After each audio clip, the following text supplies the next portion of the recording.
that they was going to do all this, and so I'm obviously grateful. My daughter came in from Atlanta. I had some friends come in from Evansville that were dear friends of mine when I was in Southern Indiana, and so I think your family and everybody else kind of makes a sort of a bigger deal about this. Let's talk about the game, and I'll come back to the 500 in a little bit. You have to look at some of the lineups that are out there at times and going like let me ask you a question. How many minutes this year has Ronnie Johnson, Bryce Brown, T.J. Dunnins, Horace Spencer, and and Anthony McLemore played together? And the answer is probably none, except the last few minutes of that game. We started Horace at power forward. He'd not played there at all. I think it really helped us win the game, because you could see with 22 offensive rebounds, it was huge. One of the reasons why we did it was because we again feel that Anthony McLemore is better at 5, and he showed it again tonight. And so we took a chance that we're going to just put Horace in a position where he doesn't know anything other than just being around it for a year and a half. In a short period of time, teach him the 4. My assistant coaches recommended it first, and I told them that was not an option on Sunday. And then the more I watched LSU, like they had watched LSU a little bit, because I take them one at a time, I saw what they were saying, and that is LSU's too big for us not to try to make that change. I can't emphasize enough the enormity of a change like that. We're a 4-out-1-in team. That means when you are playing 4, you're facing. When you're playing 5, your back is to the basket. It's a completely different position. How many times did Horace forget to inbound the ball and we not go down on a fast break, so on and so forth? It was a gamble. It paid off. And the other thing that jumps out at me, that Austin Wiley and Horace Spencer were 8 for 8 from the foul line combined. And that's kind of what sometimes you have to do to win close games. Ronnie Johnson being on the floor at the end, went with the senior, went with Dunnins, went with the experience there at the end with that lineup. Went with 4 guys that had been there before in league play, and so it was a good win for us. Is this the way it's going to be going forward as far as personnel? I mean, you going to stick with Horace there? I don't know, because when D'Angelo comes back, then we'll have to reshuffle the deck again a little bit. But I do think that Horace showed that he can.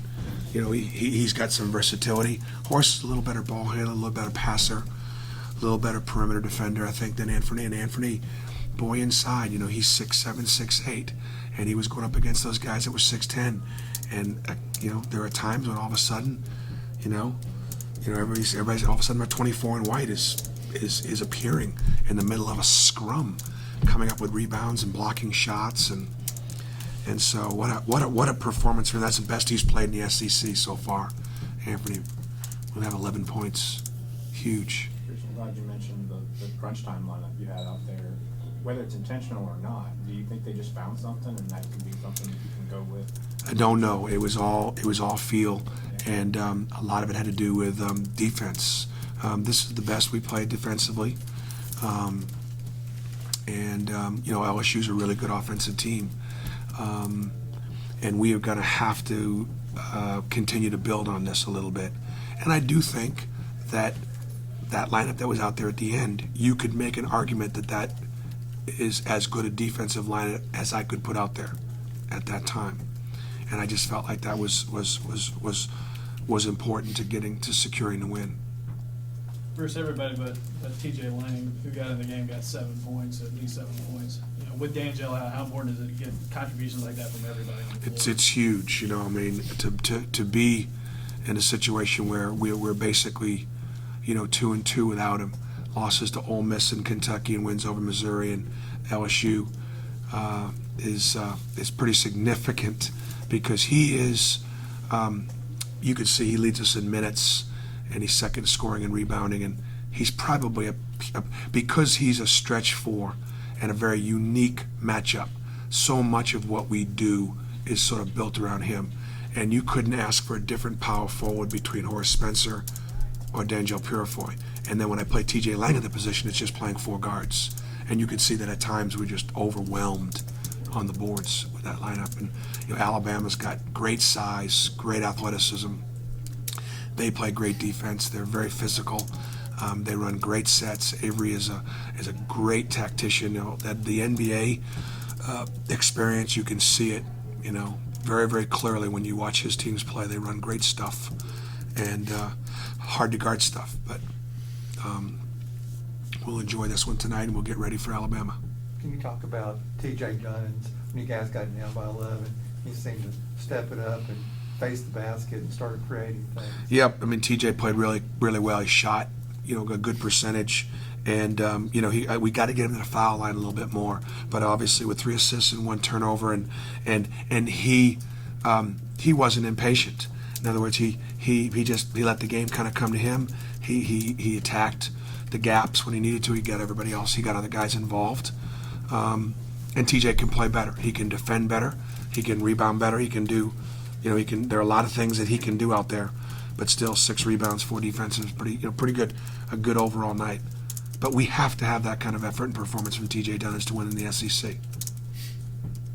Can you still remember it all, just even vaguely, your first win at Southern Indiana? I don't. I think it might have been against Indiana Tech, maybe. And I think we scored 100 and gazillion bajillion points. That'd be just what I remembered. But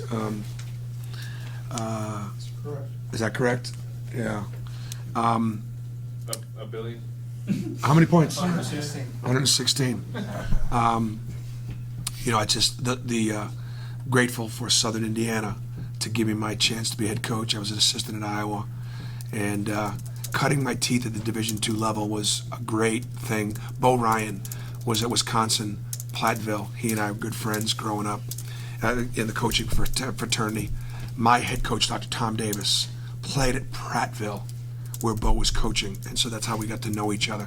He played for the legendary John Barth, and Bo told me, he said, when it was time to go from being assistant coach, don't sweat on D2 or D3. Of course, Coach Bennett came from there in the Wisconsin system, and so I went into a great league at Southern Indiana with Kentucky Wesleyan, Northern Kentucky, unbelievable rivals. Got to the tournament 9 times in 9 years and 6 I think, Sweet 16s. In our league, I won a national championship, finished second once in our league. I think either won it or finished second, like almost a third or almost half the time. Great league. And then for Milwaukee to give me, University of Wisconsin-Milwaukee, give me my first Division I job.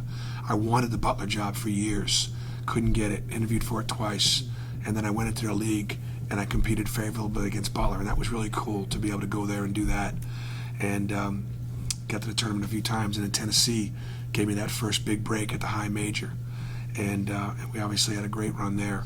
And for Auburn to rescue me and get me back into coaching, get me back into my ministry, and give me this Auburn program, this opportunity has been a great blessing. I stress about the fact that we're not winning faster. We're still a young team, and we still have lots of challenges. I still think this is a team that can be in the postseason, but it's going to be tough. It's a grind. It is an absolute grind, this conference schedule. But to be 2-2 without D'Angelo in the league is it's pretty good. We're good?